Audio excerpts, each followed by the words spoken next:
చందమామ కథ. పండితుడి ఆవు. ఒక గ్రామంలో ఒక పేద పండితుడు ఉండేవాడు. ఆయనకు పాండిత్యం అయితే ఉంది కానీ లోకజ్ఞానం బహు తక్కువ. ఒకనాడు పొరుగురి వారెవరో ఈ పండితుడిని పిలిచి ఒక గోవును ఆయనకు దానమిచ్చారు. ఇంతకాలానికి తనకు పాడి దొరికింది కదా అని సంతోషిస్తూ పండితుడు ఆవు మెడకు పలుపు కట్టి దాని చివర పట్టుకొని తన గ్రామానికి ప్రయాణమైనాడు. మధ్యదారిలో ఒక అడవి ఉంది.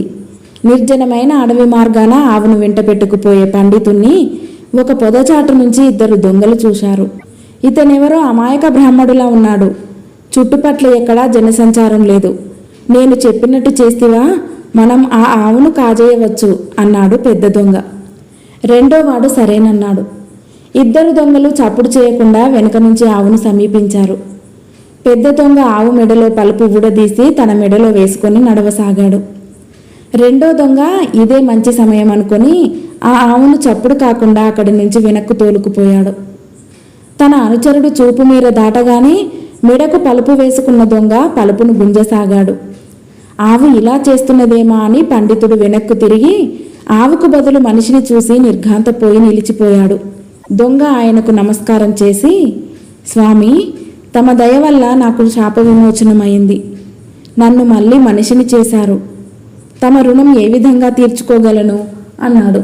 మీ శాపం ఏమిటి, తీరటం ఏమిటి అని అడిగాడు పండితుడు. స్వామి, నాకు తండ్రి చిన్నతనంలోనే పోయాడు. నా తల్లి నన్ను ఎంతో శ్రమపడి పెంచింది. కానీ నేను ఆకతాయినైపోయి అల్లరి చిల్లరగా తిరుగుతూ తాగుడు జూదము నేర్చి నా తల్లిని చాలా ఉసురు పెట్టాను. అది చూసి నా తల్లి, ఓరి, నువ్వు పశువు అయిపోయి అందరి చేత దెబ్బలు తిను, అప్పుడు కానీ నీకు బుద్ధి రాదు అన్నది.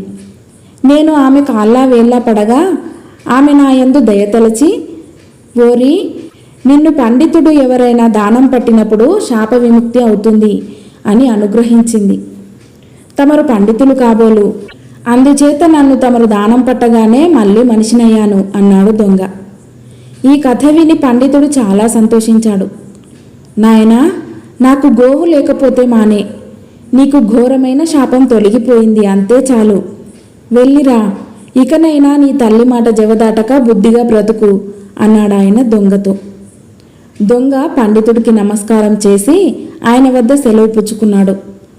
తర్వాత దొంగలు ఆ ఆవును గోదానం చేసిన వారింటికే తీసుకుపోయి, అయ్యా, మా యజమాని ఈ ఆవును ఎక్కడన్నా అమ్మి రమ్మన్నాడు. ఆయనకు డబ్బు అవసరంగా ఉన్నదట. దయ ఉంచి మీరే ఏదో ఒక ధరకు తీసుకోండి అన్నారు. పండితుడికి డబ్బు అవసరం పడిందని అనుకుని ఆ గృహస్థు తాను దానమిచ్చిన ఆవును తిరిగి మంచి ధర ఇచ్చి దొంగల వద్ద నుంచి కొన్నాడు. దొంగలు గృహస్థు ఇచ్చిన డబ్బు తీసుకొని తమ దారిన తాము పోయారు. ఈ లోపల పండితుడు తనకు జరిగిన విచిత్రమైన అనుభవం ఊరిలో వారందరికీ విడ్డూరంగా చెప్పాడు. అది విన్నవారందరూ తమలో తాము నవ్వుకున్నారు. ఆయననెవరో మోసం చేశారని అందరికీ తెలిసిపోయింది. క్రమంగా ఈ వార్త పొరుగురికి కూడా పాకింది. మొదట పండితుడికి గోవును దానం చేసిన గృహస్థు పండితుడికి మళ్ళీ కబురు పంపాడు. పండితుడు వచ్చాడు.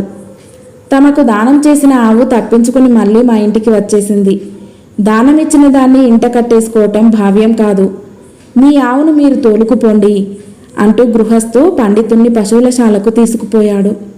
అదే ఆవు మళ్ళా కళ్ళబడేసరికి పండితుడికి ఆశ్చర్యము కోపము వచ్చాయి. ఓరి బడవా, మళ్ళీ తాగుడు జూదము సాగించావా? పెద్దవాణ్ణి, నేను చెప్పినందుకైనా మంచిగా ఉండక్కర్లేదా? నీ వంటి పాపిని నేను మళ్ళీ దానం పట్టి శాప విమోచనం చేస్తాననుకున్నావా? నీ కర్మ నువ్వే అనుభవించు అంటూ పండితుడు గృహస్థు ఎంత బ్రతిమాలుతున్నా వినిపించుకోకుండా ఇంటి దారి పెట్టాడు.